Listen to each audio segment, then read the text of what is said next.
accessed the podcast of OA. Located deep within Sector 14845 and powered by the Emerald Light of Will, the podcast of OA is your guide to the Green Lantern universe. Hosted by Lantern Myron Rumsey, the podcast of OA begins now. Welcome, everyone, back to another episode of the podcast of OA. This is episode number 122. This is your co-host, Myron Rumsey, and I am joined by our brand new co-host, who we didn't scare away last time, Phil Bova. Phil, welcome back to the show. Hey, thanks for having me back, Myron. Great to be here again, once again.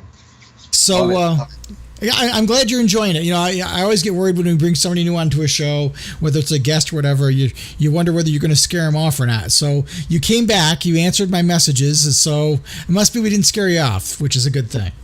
I think the only thing that would have scared me off is my own nervousness, you know. I mean, whenever you prepare for it, you get on there and you don't, sometimes you're like, wait a minute, okay, I'm actually doing this now, so now I really have to start paying attention. And you get over that nervousness, you're usually pretty good. Usually first couple episodes, and I'll be good to go soon, trust me. Well, you know, it's funny because it's funny you say that, because even after doing it for as many years as I've been doing it, I still find myself making those kind of mistakes. You know, if you look back over even recent episodes, you'll hear Bill and I talk about an issue as an episode, or the episode as an issue, or you know, you fumble over your words, or you don't realize what you say. So you know, it's human nature, and we're real life people. We're not professionals. So I'm glad to have you aboard.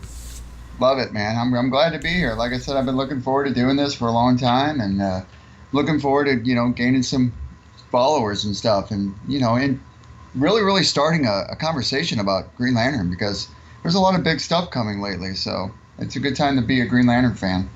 Well, speaking of big stuff coming, we've got a lot of stuff to talk about in this episode. We've got some news and notes. We want to talk about Geoff Johns' new role at DC/Warner Brothers/DC Entertainment. And we've got two comic books to talk about, Green Lanterns number 48 and Hal Jordan and the Green Lantern Corps number 46. Plus, we've got a couple of listener emails and some responses to a couple of requests that we have. So we've got a lot of good stuff to talk about. All right, let's get to it. Are you tired of fanboy comics podcasts? Looking for a show that really appreciates the comics storytelling medium and how it works? A show that looks at comics from any genre and anywhere in the world, comparing the storytelling techniques of different creators and different comics cultures? With manga, newspaper strips, European comics, and more discussed alongside mainstream US comics. A show that includes talks with well-known creators like James Robinson and Dan Jurgens, and with less famous creators that you really should know. And hey, we'll even critique your comic. If you're looking for that show, then you're looking for Deconstructing Comics, and it's right here at deconstructingcomics.com. Also available in iTunes and on Stitcher. This is Tim saying check out our show every Monday. That's Deconstructing Comics. So, Phil, there was a really exciting announcement in the last week as it pertains to Green Lantern, and that is that Geoff Johns has stepped away from his role at DC Entertainment as Chief Creative Officer, and he now has kind of an exclusive writing gig, not just for writing comics under his own little imprint, but writing movies. And it was announced that Geoff Johns is writing the script for Green Lantern Corps, and he's also going to executive produce. So that's kind of interesting. You kind of wonder if that changes what we thought we knew about the Green Lantern Corps movie, because it's all been speculation up till now, and that was that it was going to be a Hal and John buddy cop film, and then there was actually talk about it being a Jessica Cruz film where Jessica and Simon go and find Hal Jordan, who's lost in space. I wasn't real keen on that particular idea, or quite frankly, the buddy cop thing doesn't really give me a whole lot of good stuff, although I have to be honest, I was probably the first one who referred to Green Lantern Corps as lethal weapon in space. What do you think about this announcement, and what do you think it means for the movie in terms of story and characters? Well, I mean, first off, you have to admit, I mean, Geoff Johns taking the helm of a movie like this, I mean, it can only lead to good things. I mean, his phenomenal work in Rebirth was just unparalleled. And if you're going to start a movie off, if you're going to start a franchise off, I mean, start it off with a person who knows the character. And from a lot of the stuff that I've read with Geoff Johns and and his relationship with the Warner Brothers executives. I mean, he clashed a lot with Diane Nielsen, from what I heard. Diane Nelson, I think her name is. And she was a studio head, and apparently they must have clashed a lot. But I get the feeling that, and this is just me, this is just my opinion, but a lot of these Warner Brothers executives don't know what it takes to produce a movie that when it comes to the superhero genre. Does that make sense? Because if you realize Marvel Entertainment is a division of itself with Disney, I mean, you would think that Warner Brothers would have the same kind of concept going into making and producing these movies as Marvel did, and put all their leaders on point, like Jeff Johns. Yeah, you'd think that. It's funny. I've often thought that DC had a leg up on Marvel in terms of the cinematic universe because they had a backing of a major studio. But it seems like it's been more of a hindrance than a help. I mean, it seems like, we read stories about the studio heads telling Zack Snyder that Justice League has got to be under 2 hours, and you hear about little interferences and things. And even back to the Green Lantern film back in 2011, there was a lot of interference, and it was that old studio model versus letting someone like Jeff Johns be the air quote Kevin Feige of the DC universe of movies. There just hasn't been the opportunity for anyone to take that kind of a lead. So it's almost like Jeff has found another way to have that kind of influence, at least within things that he's going to write. I thought it was interesting that Patty Jenkins, who directed Wonder Woman, she came out and congratulated Jeff and said he was a great collaborator, and he's working on Wonder Woman 2 right now. So I don't know. I think if you look at the success of the films and you see how successful Wonder Woman was, you have to think some of it had to do with Jeff being able to be more directly involved from a creative perspective. I think some people are looking at this like he got fired or it's a bump down. I almost think it's a case of, Jeff Johns' best talents are writing and creating, and in his role as chief creative officer, he kind of got more on the sidelines than being an active participant. And I think this, I agree with that. Yeah, completely agree. So I think this gives Jeff the chance to be more creative, and he actually sounds very excited. He tweeted the other day something about a line of a green ring flies through space, and he goes, "I've been waiting years to write these words." So I'm excited from that perspective. I'm not sure what I think about the whole, I mentioned earlier, I think it was one of the first people to talk about Green Lantern Corps potentially being lethal weapon in space. And it's an interesting concept. I don't know how much the movie's going to follow that idea. It's interesting that the original plot was being created by David Ayer and Jeff Johns, and somebody else was writing the script, and that script apparently is being completely tossed out the window. So does Jeff Johns take a different approach? I mean, Phil, if you were writing the movie, what would you want to see? Oh gosh, I mean, that's hot. I don't know. I mean, a lot of fans, and I know I'm still bitter about the 2011 Green Lantern movie. I'm still really, really, really bitter at Ryan Reynolds' portrayal of him. And I know that fans differ when it comes to that movie, but the hardcore Green Lantern fans seem like they just don't want anything to do with that particular film. So that said, if you're going to introduce the kind of Green Lantern Corps into, and this is going to bring up another question, and maybe you can answer, is DC going with a DC extended universe, or are they going to go with segments of that said universe, right? Because it seemed like that when they first started this, they had this vision where they were going to do Justice League and do all these other films and have them all intertwined. But now it seems like they've taken a step back because of the B versus S loss and then the Justice League loss. And now they're taking a step back to say, let's start working on our singular characters, which is a good idea. So if I'm Jeff Johns, I'm coming in, I got to say, I pull off a Rebirth, I mean, you could definitely pull off a Rebirth at this point, because if you look back to 2011, we're far removed from that. A Rebirth concept would work really, really well in the film industry right now. Yeah, it's funny you mentioned that it's been quite a while since the movie. I mean, you're talking, it's been 7 years and people still talk about that movie and put it down. And it's like, come on, people. The Hulk movies were not very good either. They were pretty craptacular as far as I'm concerned, but yet when the Avengers came around, nobody held that against the character, and I think that comic fans need to kind of unclench and do the same thing with Green Lantern.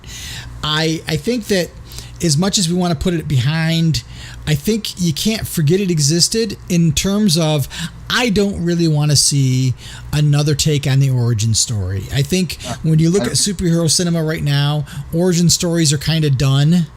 I agree. I totally agree. So if I were writing it, I would be doing Hal and Sinestro being best friends, and this is the fall of Sinestro.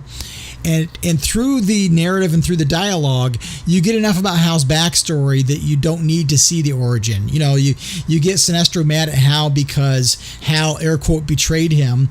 And he uses lines like, you're wearing the ring of my predecessor. He died for you to have that ring. And that's enough of the origin that you need to know, really. Well, if you have Jeff Johns helping with the screenwriting, you could also potentially throw in retcons. He's good at putting those in there, Sure. Throughout the film. I think that you could essentially make this about the fall of Sinestro and the Sinestro Corps, maybe halfway through the film. And you could have the Guardians then saying, this is such a big threat, we need 2 Green Lanterns per sector, and then either introduce John or Guy as Hal's backup and his partner at that point. And so the second half of the film becomes this person's entry into the movie and into the Green Lantern universe. So you get the lethal weapon in space, kind of, sort of, but you get the overarching Sinestro Corps war in a nutshell. I think it could be done.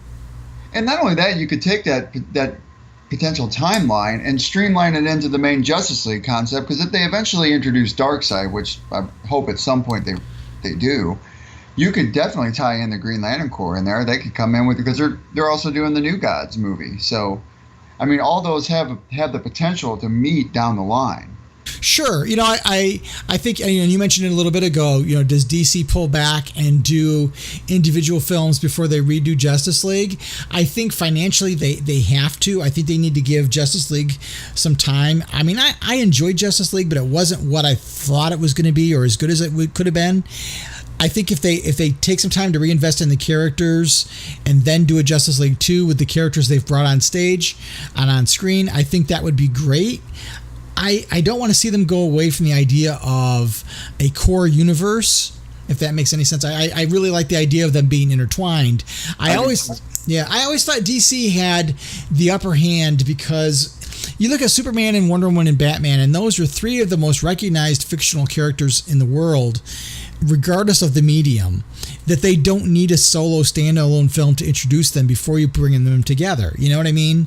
No, you really don't. They can carry any.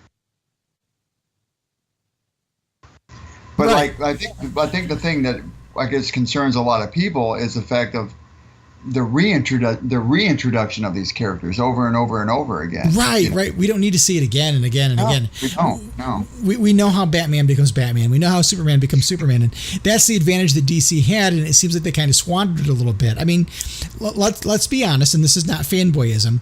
Marvel really had to do an Iron Man movie and a Captain America movie, because to the general public, they had no idea who those characters are.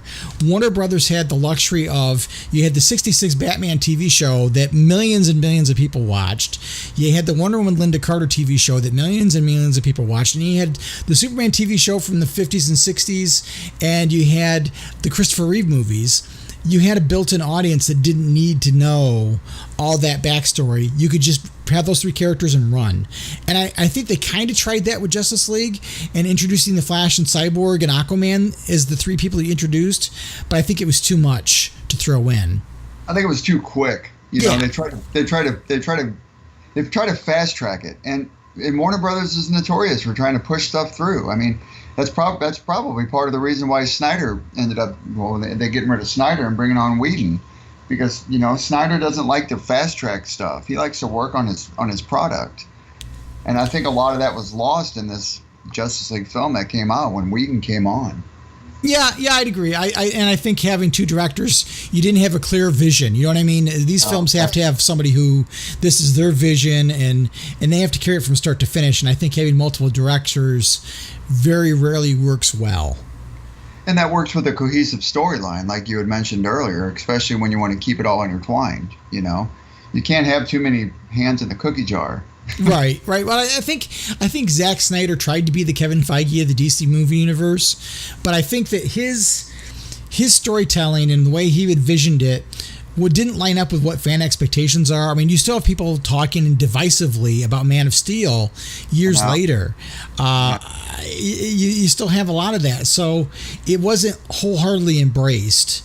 And I think if you had someone like Jeff Johns who really loves these characters and he was able to call shots without studio interference, I think we'd be in a lot different place right now when it comes to the DC cinematic universe. You're probably right. You're absolutely right. I mean, I like Snyder's vision. I mean, I know that, like you had said, everybody was really, really divided over it. But, I mean, all in all, I think he did a wonderful job with it. I would have liked to have seen his finished product with Justice League. I was a little disappointed that we had to see somebody else's vision come in. But, I mean, hey, we're here and we get to enjoy him nonetheless. So. Right, and we can't go back. We can only move forward, and we've got an Aquaman movie coming out soon, and Wonder Woman 2, and who knows, the Shazam film could be really good. We're on the cusp of Comic-Con, so hopefully we get some big announcements. I'd like to see some Aquaman footage. Yes, very much so. I'd like to see a teaser of Shazam, quite frankly. That's going to be really, really interesting how the people, I don't know, I'm a little worried about that character coming on the big screen because the people were talking the other day on the internet about this difference between Captain Marvel, and then of course, Marvel's got Captain Marvel coming out. Miss Marvel is coming out soon. And then of course Shazam was always referred to as Captain Marvel back in the day. And a lot of people were kind of wondering how the fans are going to respond to that, having that indifference between two different characters with the same back name. Does that make sense? Yeah, it does. I think what a lot of people don't know is that DC lost the rights to the name Captain Marvel. Right. That's why it's Shazam now. Yeah, that's why it's Shazam now. They foolishly let the copyright, I guess, lapse, and Marvel snatched it up. So he's got to be called Shazam, regardless of what anybody wants to see or hear. He's going to have to be Shazam because legally they can't call him Captain Marvel anymore. What do you think about a Superman popping up in that movie? I'd be okay with it. It's funny knowing the history that Captain Marvel, Shazam, whichever way you want to refer to him, was at one time more popular than Superman, and DC had to sue because they felt he was so derivative. So the idea of Superman sharing the screen with him is kind of funny. I worry a little bit in that I don't know whether Dr. Sivana is the right kind of villain for that film, but I think they're going more for this is the very kid-friendly superhero film. Right. Okay. So I guess I can see it from that perspective. If a part of me really wanted to see The Rock as Black Adam in the Shazam film. Yeah, I was looking forward to that myself. That would have been really, really cool. But we'll see. I like The Rock. I mean, he's a great actor, and he does well with a lot of his characters. Oh yeah, I really want to see him as Black Adam. I want to see kind of a more serious take. And that would be cool to see him on the screen at the same time with Henry Cavill as Superman. I mean, both of those guys on the big screen at the same time would be amazing. Yeah, I agree. It would be cool. It would be very cool. All right, well, Phil, let's take a quick break and come back, and we'll start talking about Green Lanterns number 48, Part 1 of Rebel Run. Sounds good. This is Salak, Green Lantern of Sector 1418, and you are receiving the podcast of OA. So, Phil, to start up our comic book conversation, let's talk a little bit about Green Lanterns number 48. It's the first part of a two-part arc called Rebel Run, and this has got a different writer on it. Tim Seeley is off the book, and this is Aaron Gillespie, who comes out of the 2016 DC's Writers Workshop. So, right. So, what did you think about Aaron's first shot at a Green Lantern book? At first hit, I didn't much care for it. I mean, the art was great, and I like the Renegade storyline. I like how it's kind of reflective upon Hal's storyline when he was a Renegade a little bit, but it doesn't seem like it's in the magnitude of the Hal Jordan one, though. But all in all, I didn't think it was a strong issue. It just felt like more like a filler. You know what I mean? I think we talked about that at one time. A lot of these things are just fillers when these different writers get tossed around. So it just felt like that this kind of storyline was part of that because it didn't really reflect anything from the last story arc with Ghosts. Yeah, you're right. Ghost was kind of it was a really crucial story arc for Jessica Cruz, and I really was hoping that we would see, her friends get their justice, and we'd see where it picks up with the way that it left off with Hal going after Jessica, and there were just a couple of things story-wise and character-wise in this issue that didn't strike true for me, and one of them was that with Jessica's ring being suspect at this point, I can't imagine her being out on her own on a mission. Plus, it's against the dynamic we've seen through this entire series of making a big deal over the fact that Simon and Jessica are partners, and here she's off doing her own thing, and she's not really the space-savvy Green Lantern is compared to Simon. So it was a little odd there. And I don't know about you, Phil, but do you think Jessica's the kind of person that would go rogue, or do you think she's the kind of person that would turn herself in to get to the bottom of things? Well, no, I with her character and what I've learned about her character, and I've been following her since this is back when she was first teased out in Forever Evil. A lot of her character has been her struggle with her anxiety. And the funny thing about that is there's a lot of, like, when you troll when you troll among the Twitter followers that I have, a lot of the conversation about her character talks about how it's nice and refreshing to have a hero of this magnitude have struggles with an anxiety disorder. And I felt like this issue was a disconnect from the last one because it didn't even touch upon it in this that much. And she wouldn't be the type of character that would go off on her own to do things on a whim like that, just because she struggles internally with a lot of things within herself. Yeah, and I think that's kind of where I was going with it too. Is it just didn't feel true to her character, and then I didn't like how Hal was portrayed when he goes to Angara. He has a very respectful history with Angara, and he shows up, and here he is, kind of like knocking down the door to get to Jessica, which I thought was a little heavy-handed, a little too cop-ish for me, but. I think the bigger problem I had was with Jessica going off on her own, and she was just a little too wily for someone who doesn't have the experience that Kilowog has or some of the other characters have. And, there's obviously the mystery of why did Jessica do what she did, and we're missing that part of the story. But despite that, just the way that the characters are acting here, I don't know, I struggled with it a little bit. And I struggled with the idea that Jessica would even go off on her own, given the circumstances. Of course, you could also think of it like this, and I don't know if this is going to have an impact on her or not. We're coming up on when she's going to be thrown over to Justice League Odyssey. So maybe there's something going on with the story arc here where she's going to veer in that direction, and maybe she's not going to be a part of this book anymore. Maybe this is the arc that they're doing it with. I don't know. You bring up a really good point, Phil, because when you look at the solicitations, if you look at them, you kind of get the impression that she's not going to be in the book, because some of the upcoming books, especially like in September, she's not even mentioned. It's all Hal and Simon.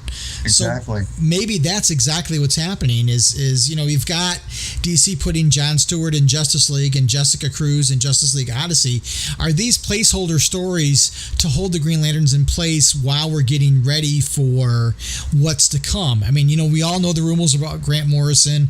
We talked about it in the last episode. We know about that stuff, and maybe Dan Jurgens, his whole reason for being on the book is to kind of hold the status quo and use Hal in the Green Lantern's book and hold everything in place for that new writer to come in. I don't know. For me, I kind of wish they let Tim Seeley kept going at this point. I agree with that one, totally. I just kind of felt narratively and just tonally, it was such a jarring cutover, especially after, as you said, how important that Ghost of the Past arc is. This just seems like it took a 180, and we kind of veered off the road real quick. And DC does this a lot with their writers, and I don't know, they've done it before in the past where they've abruptly ended one because of a writer, and then they bring somebody else on. And while I know that there's an ever-flowing current of writers coming in and out of DC, it just seems like with a writer like Tim Seeley, seems like he has a really good following, and Green Lanterns has been a strong book underneath his pen. I don't know why a lot of times they don't explain that to the fans. You know what I mean? The fans, I think, have a right to know things like that. Yeah, it is kind of strange how it's been kind of kept quiet. There were a lot of people that were upset when the September solicitations came out, and there was no mention of Grant Morrison or no mention of what's happening. And I kind of was thinking about, I don't think that DC would wait until their solicitations to tell us that kind of stuff. This is an announcement that would come out before the announcements came out for the solicitations. So I was not too awful surprised to see there be no real information yet. Well, I wonder if they're just using, and this is no offense to Dan Jurgens, because I love his writing. He's great. He was great on Superman for all those years. But I wonder if they're using him as a big name to keep the Lantern, I don't know, bright, sort of fake.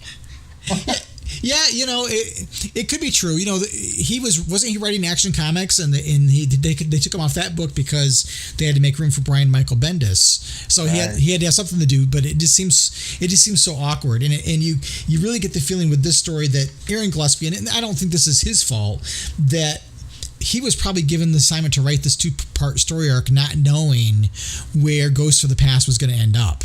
It wouldn't be the first time that's happened. I know in talking with Robert Venditti in the past, that was one of the struggles he had when he first took over the Green Lantern book, was that he didn't have the luxury of knowing where Jeff was going to leave off with it. Right. You had mentioned that, yeah.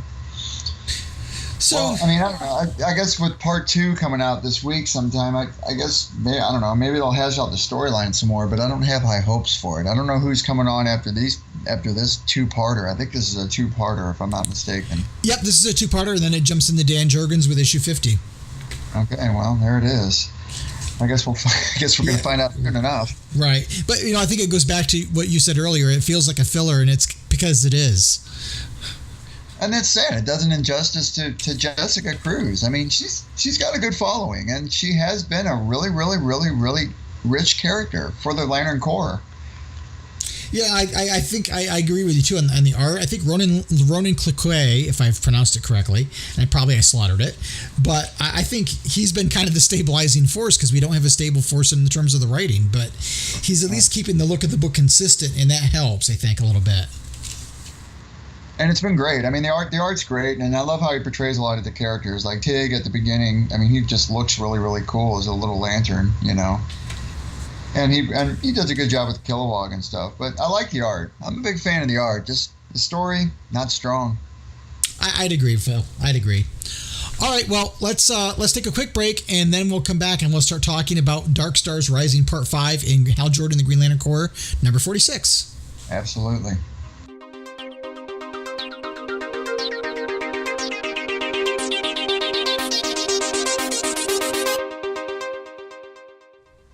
Welcome back, everybody. I'm here with my buddy Myron. I'm the new co-host of the podcast of OA. And right now we're going to be talking about Hal Jordan and the Green Lantern Corps, Darkstars Rising, number 5. Myron, what'd you think? I think... I'm sorry, it was part 3. I'm mistaken. It was part 3. It was part 3? Oh, that's okay. It's interesting because some people were criticizing this issue because they didn't feel there was a lot of story. Like the plot kind of got put on hold. And I agree with that to a point, but what I really liked was how Robert Venditti focused on the characters. We know that the Darkstar threat from a big picture perspective is an important thing. It needs to be stopped. But other than Hal's relationship with Tomar too, it wasn't like a real personal thing. And this really took the story and added some personal layers to it. When you start this issue out, you see Guy Gardner freshly in his newly minted Darkstar uniform confronting his father. And that's been a story point that Robert Venditti has followed along for a while, is the relationship between Guy and his father and how abusive his father was. And that harkens all the way back to the Guy Gardner series when there was actually, I think there was a 4-part arc called Sins of the Father, and it really focused on a lot of this stuff. And in here you really see Robert Venditti make that dramatic moment where Guy Gardner is seemingly going to put his father to his end. And Robert Venditti could make the easy thing and make Roland this very despicable, unlikable character, but what he does instead is he lets you feel some empathy for Roland and his struggle with alcoholism, and in the end, he almost begs Guy to put him out of his misery so he's not thirsty anymore, and I thought that was just much more powerful than the easy black and white way to take the story. And let me build on that, because that's an excellent point. A lot of the newer fans, people just jumping on Green Lanterns, or ones that have been around for maybe the past, I'd say, decade or more, sometimes aren't familiar with the Darkstars. And this kind of played out the internal fight that goes on when you become a Darkstar, and how they enact upon that when they're out fighting their justice, so to speak, or exacting their form of justice. Yeah, and it's interesting to think about the Darkstar armor. Is it augmenting their feelings? Because Guy, while he obviously has never been a real big fan of his father, he seemed to be kind of at peace with it. But once he got the armor on, he goes from 0 to 100. You know what I mean? Exactly. And I want to go back to the 90s, and I need to read that the Darkstars had a 20 issue or something like that run, and I don't know, maybe I should go back and reread that. Maybe that'll bring up some points about this Darkstar stuff, because I'm not really all that familiar with it, just familiar with their actions and their name. You know what I mean? Right. And it was interesting because that was an era when I don't know whether you were reading the book at this point or not, but it was when the Green Lantern Corps kind of disbanded, and you had some Green Lanterns on Earth, and they were like, well, what do we do with some of these characters? We still need a cosmic series. So they made John Stewart a Darkstar. I believe Aricia was a Darkstar. And I think Salak was also a Darkstar, and I think maybe Chip was as well, if I recall. Now, was that when... so that would have been the 90s. So that would have been right around when Kyle Rayner would have been Lantern, if I'm not mistaken, correct? Yeah, it was kind of in that same era. I think it was when they were trying to figure out what they were doing with certain things, and that was what they did. I believe the first issue came out in 92, so it was a couple of years before Emerald Twilight. Okay, gotcha. So then Grant Morrison would have been writing Kyle Rayner during that period. Yeah, Kyle was, he was in the Justice League at that point, and I think at some point they brought John over, and it may have been around the time when they did Emerald Twilight and they wanted something else to happen. Okay. Because, if you remember, John Stewart was paralyzed from the waist down for a period of time. That's right, he was. I completely forgotten about that. But, I think that's one thing that Venditti doesn't get a lot of credit for, and that he has gone back and done his homework. See, and I wonder if there's something in that Darkstars series that kind of reflects what you and I are talking about with this extension of their emotions with wearing this armor. It could be. It's been a long time since I've looked at those books. I might have them in mothballs somewhere. I got digital copies. I know that. I need to bring them out and reread them, I guess.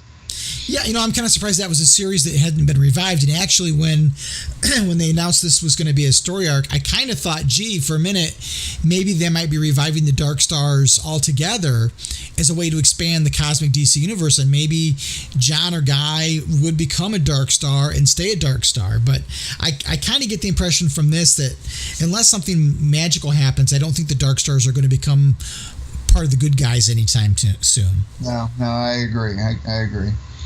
So what did you think about the whole thing with Hector Hammond in this one, and what happened to Hal? Poor Hector Hammond. I don't know about that character sometimes. He befuddles me. He's funny, but he's maniacal at the same time. It was humorous. But him and Hal have always had a humorous type of relationship. Am I right? Oh, yeah. In the hero worship from Hector to Hal has been played up big time in Jeff Johns era and forward, where he just hero worships Hal, and it gets to be humorous because he doesn't, Hector doesn't have a filter. He doesn't know when to turn things off, and you can see here where he goes overboard in trying to be helpful. He really does. And it's funny, their dialect, with Hal and him talking when they're sitting there floating up in space. I like the fact too that Robert Venditti is pulling elements from recent stories in his run and further back as he finishes out his tenure on the title. I appreciate the fact that this almost feels like a complete story, if you can wrap your arms around his entire run, it feels like one big story where things play out. I mean, look at what happens between Kyle Rayner and Orion, where Kyle thinks he's going to call in that debt, and Highfather kind of puts a stop to it. Yeah, which kind of surprised me. The Green Lanterns have always had a tenuous history with the New Gods, but I don't know. I would have thought Orion would have. I've never known Orion to actually listen to the Highfather before. Yeah, I kind of get the impression that his own personal sense of honor is going to come into play, and he's going to betray. I don't want to say betray his father, but he's definitely going to defy his father. Yeah, I think at some point he's going to cross that line, and it'll be really interesting because I bet you they'll play it out with him and Kyle Rayner. I mean, they've kind of had a relationship before too, so I bet you something will happen with Kyle Rayner and him will get involved, and I don't know, maybe we'll break him out. That's kind of what I think might happen. I mean, obviously it's all conjecture on our part, but the other thing that I really liked was Jon Stewart's part of this and his interactions with Zod. I think Jon has often struggled with, as a character, for writers, he doesn't have a rogues gallery of his own per se. I mean, a fatality for sure, but I don't think he's got a lot of his own rogues, and so they end up boilerplating on Hal's villains. I mean, you see it taking place over in Justice League, where Sinestro is suddenly showing up as part of the Legion of Doom and being a foil for Jon. And here you really get to see Zod's relationship with Jon develop a lot more, and you kind of see Zod underestimating Jon, and then Jon putting him in his place by showing that he's more than just a puny human. Exactly. And I really like when villains cross over to another another hero's book. I mean, here you got the Eradicator and Zod at the same time, and they're crossing over into a Lantern book, which usually they're familiar with their own titles, like with Superman or whatnot. But when they come over here, their interactions are entirely different because you already automatically know what their interactions are going to be like in a Superman book when you read them all the time. Does that make sense? Certainly, and I like it as well because it goes back to that sense of universal continuity. You couldn't expect that the Green Lantern universe is going to be pigeonholed into its own thing and be segregated from the larger DC universe. So having the crossover makes the DC universe kind of have a more organic feel, if you will. And a good connection. And everybody likes to have all those threads when they connect. Definitely. And where this issue leaves us, I'd be hard-pressed to say there wasn't something here from a plot perspective that wasn't important. I mean, you see what happens with Hal losing his memory in this issue. The Hector and trying to take, I don't want to say guilt away from Hal, but his feelings that he never did enough. That, no matter how much good he does, it's not as good as the bad things he's perceived as doing or what his own perceived shortcomings are. And then trying to go so far as to relieve him of that baggage, that emotional baggage, he wipes his memory and Hal doesn't know who he is anymore. So you've got that. You've got the whole thing with Jon Stewart getting an upper hand in a way to deal with the Darkstars' ability to kind of teleport around.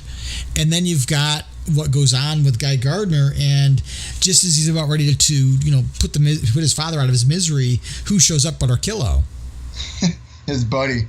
I'll tell you what, that's probably the best companionship that has ever been written in the Green Lantern universe. There's going to be a lot of people that are going to dispute that.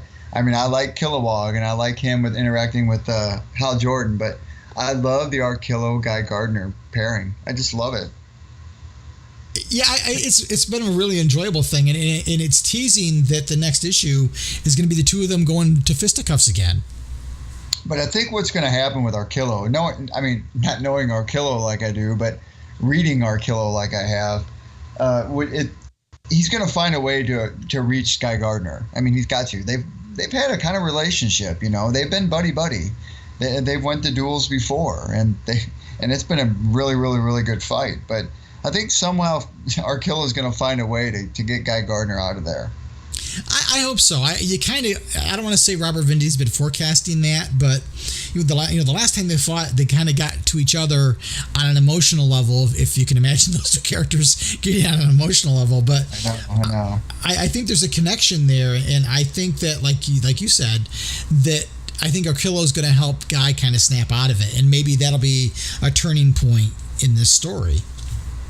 And when does Venditti leave? Where are they ending at 50? They're ending it at 50, yeah. So this one's 46, so we got 3 more left, right? So if this is issue 3 of Darkstars. So is Darkstars going to go to number 50, or do you know? I believe the Darkstars story, when it ends, will be his last issue. Okay, all right. If I recall. But it's going to be a tough loss. Yeah. I'm not looking forward to this book being gone. I think Robert Venditti, he's been overly criticized, I think, a lot because of his New 52 run. But I think if you read his Rebirth run, when he's got none of the editorial interference that he had before, I think it's a very solid run in this book. I know DC did a really, really good job with their I guess their writing division by opening up all those panels to where they can get these guys to write to their fullest content, you know, and right. I mean, it's nice to see how a lot of these guys were able to be expressive in that manner, because other DC titles have been the same way, and I've noticed that after Rebirth. Yeah, I think, you know, in trying to air quote relax continuity, writers have had some more creative freedom than maybe they had before, and you know, I know sometimes editorial staff will say, well, you can't use certain characters, and so you kind of hinder the writer from having all the toys in the toolbox to play with. Exactly, which is no fun. No, not at all. But definitely a solid issue. Exactly. Yeah, I love this run. I mean, I love seeing Zod around. I don't know what they're going to end up doing with that character. You know, I don't know. He probably won't show up in Superman anytime soon. I mean, they're hashing out new storylines and new arcs in that title, so it'd be interesting to see where Zod's going to end up.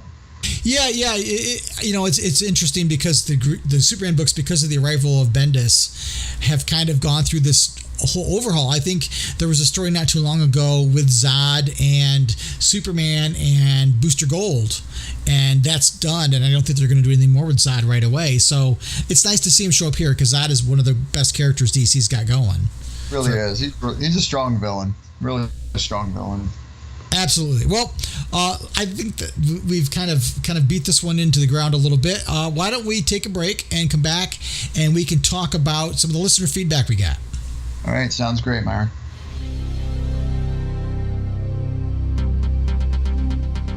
What up, dweebs? This is Guy Gardner. You're listening to the podcast of OA.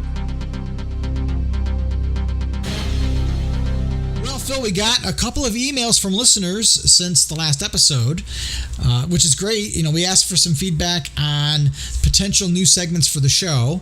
So we've got, like I said, a couple of listener emails. One of them is really kind of neat because it's somebody who's just started listening not too long ago. So why don't you go ahead, Phil, and read the email from Tom. All right, will do. So this one's from Mr. Tom Fraley, and it says, Dear Myron and Bill. I hope Bill's doing well, by the way. As I am writing this email to you, I just finished episode 25 of Podcast of OA. I recently started listening to the podcast, and I just wanted to say thank you for everything you guys do. I've only been listening to the show for a few weeks now, but it has made such an impact on my life.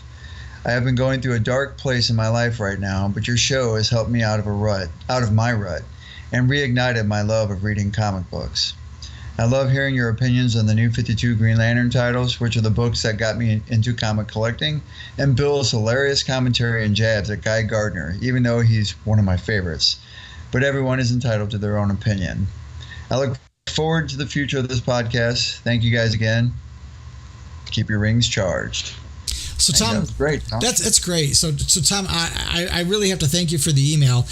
When I started the blog and Bill and I started the podcast, this was basically my love letter to the Green Lantern franchise, because the Green Lantern franchise, if it wasn't in my life when I was younger, I might not have survived some close calls I had due to a birth defect. So, you know, to hear that it's having some impact for people and it helps them through maybe some dark times in their lives, that tells me that, you know, I'm accomplishing my goal of trying to be a good ambassador for the franchise. You know, I've said a number of times throughout the podcast over its history that I think that the Green Lantern mythology is a great example of how we can find in ourselves the strength and courage to get over our darkest nights.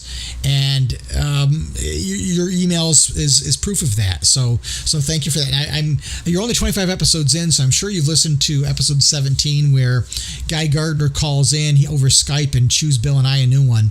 I hope you enjoyed it. That was a lot of fun, and it came about very organically because Bill really did not like Guy Gardner back in the day, and Guy Gardner kind of grew on him over time.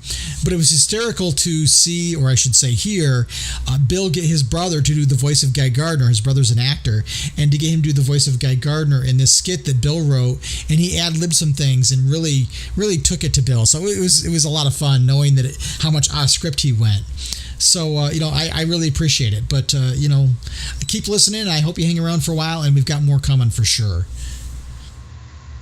Yeah, that was great. His letter was really touching. And the thing about it is, if I can just offer a little input on it, we've all been there before to a dark place or a place that we just, nothing really was helpful. But, the comic books always were for me too. And I've been there a couple times in the past. I'm 44 years old.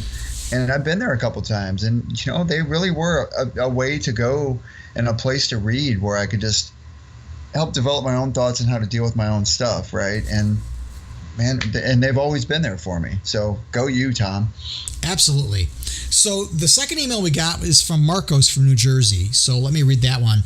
It says, "Hey guys, this is in reference to your last episode where you had mentioned some suggestions for future episodes. It would be great if you did segments analyzing past Green Lantern story arcs or something along those lines. Like material from the 50s through the 80s would be a nice touch. Anyway, love the show. All the best, Marcos." And Marcos echoes, a lot of the feedback we got when we polled listeners for some ideas for new segments. And most of the people that responded said, "Hey, we'd like to hear you guys talk about some of the older stories." Some of the challenges that Bill and I had was that Bill didn't start reading Green Lantern until the Jeff Johns run. So for him to go backwards, he didn't have an interest in that. But Phil, I think your history with Green Lantern goes back a lot further. So I think it would be great for you and I to do maybe some air quote retro reviews or commentary tracks on things that maybe storylines that had an impact on us or we thought were special. So I think that's what we'll do. I think people also talked about highlighting characters, maybe lesser known characters, but in context of when they show up in a book. So I really agree with that. I like the idea of doing retro reviews. What do you think about that? I think that's a cool idea. And I think we need to come up with a pithy jingle, and we'll even do it in a small segmented piece on the podcast of OA, and we can come up with a cool name, like a retro review, or come up with a cool Green Lantern name for it. And then we can just take a trip back, and we'll pull out some material from the really beginnings of Hal Jordan's ring slinging days. That'd be great. Yeah, I think that'd be a lot of fun. I tell you what, why don't you, for the next episode, I'm going to give you your first homework assignment. Got it. I'm ready. So go back through the archives and pick out a storyline that you think that you'd like to talk about, and let me know about it ahead of time so I can reread it myself and refresh my memory. And we'll do that in the next episode. Okay, that sounds great. I'm all for it. All right. Hey, we really appreciate hearing from our listeners. And if you would like to be a part of the show and you would like to, talk a little bit about what's important to you and what you enjoy, please feel free to give us a call. Our voice line is 406-POD-OA.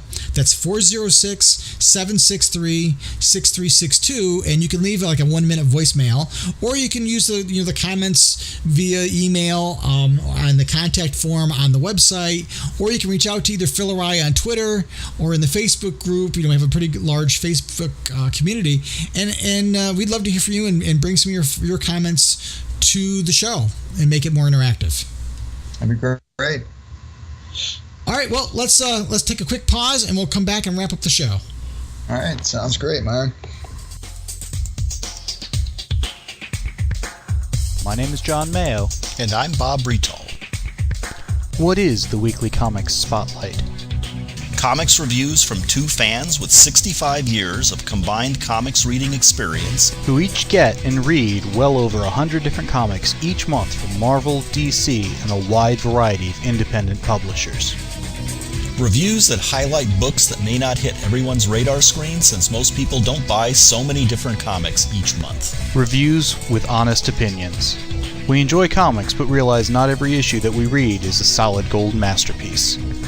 All in about 30 minutes. So please check out the Weekly Comics Spotlight at www.comicbookpage.com/podcast. Hey guys, welcome back to the podcast of OA. This is Phil. I'm here with Myron, and we got some closing statements to make. It was a great episode 2 for me, and I'm getting more comfortable talking about things, and I hope to get some feedback from people just as much as I know Myron would like to hear feedback from people as well. And we just like to introduce some new stuff to this podcast to make it bigger and grow stronger. And I hope to add to that, Myron. I agree. I think that we've got, this has been, I think I referred to it in the last episode as the podcast of OA Rebirth. And so, there's a lot of new things we can do and a lot of places we can go. And I'm really energized and ready to do it. So this will sign us off for this episode. We should be back in a couple of weeks. But between now and then, as always, I ask you to keep your rings charged, treat each other well, make every day your brightest day, guys. All right, we'll see you guys. The Podcast of OA is the official podcast of the blog of OA and a proud member of the Comics Podcast Network.